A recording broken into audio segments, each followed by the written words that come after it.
నేను నిన్ను ఒకటి అడగాలి. అడిగేది లేదు లేపా, 24 గంటలు డబ్బులు అడుగుతాంటావు.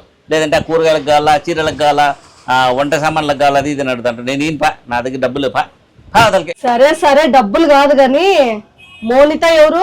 మోనితానా? మోనిత తెలియదు నీకు? తిక్కమ్మకుందనా మోనిత ఐలు మోనిత అని చెప్పి మొన్న డాన్స్ వచ్చింది కదా, అది కూలీ సినిమాలో, రజనీకాంత్ సినిమాలో మంచి ఫేమస్ సాంగ్. ఆమె కదా మోనిత. పూజా హెగ్డే భలే ఉంటుంది, మంచి సూపర్ ఉంటుంది తెలుసా? ఏంది పూజా హెగ్డేనా? ఏం పూజా హెగ్డే అని పేరు చెప్తేనే మైమరిచిపోతాను. అదేం లేదులే, పూజా హెగ్డే డ్రెస్ బాగుండే, పాటలో బాగా వచ్చింది, బాగా చూడడానికి చాలా బాగుంది అనమాట అంతా. సరే సర్లే, మోనిత ఎవరు? టాపిక్ ఎందుకు డైవర్ట్ చేస్తున్నావు? మోనితానా?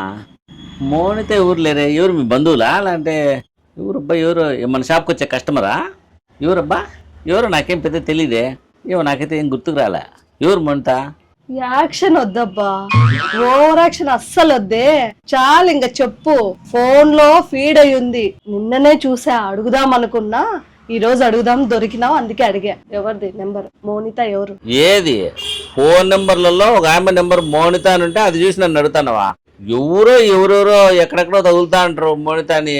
ఎవరు నాకు కూడా గుర్తులేదే. ఎక్కడ యాడ్ చేసినానబ్బా? నాకైతే గుర్తులేదు. ఎప్పుడో యాడ్ చేసింటా. సర్లే డిలీట్ చేసేద్దాం అంతే కదా. నిన్ననే మీ ఫ్రెండ్ భాస్కర్ ని కలిసిన, మొత్తం చెప్పేస్తున్నాడు. మళ్ళీ చెప్పొద్దని చెప్పినానే. కనపడితే అసలు ఏం ఎత్తదరా, టాపిక్ ఎత్తదరా, గబునా కొడుకోడు. ఊరికే ఉండి సాడు వీడు. ఏంది చెప్పలే. ఇంతకి మోనిత ఎవరు? స్టోరీ ఏదో ఉంది, భాస్కర్ ని కనుక్కోమంటావా? ఏం లేదులే. అయ్యో అట్లాంటిది ఏం లేదు. నెంబర్ డిలీట్ చేసేస్తాలే, సంబంధమే లేదులే. ఇప్పుడు ఆయమ్మకు నాకు సంబంధం లేదు సరేనా.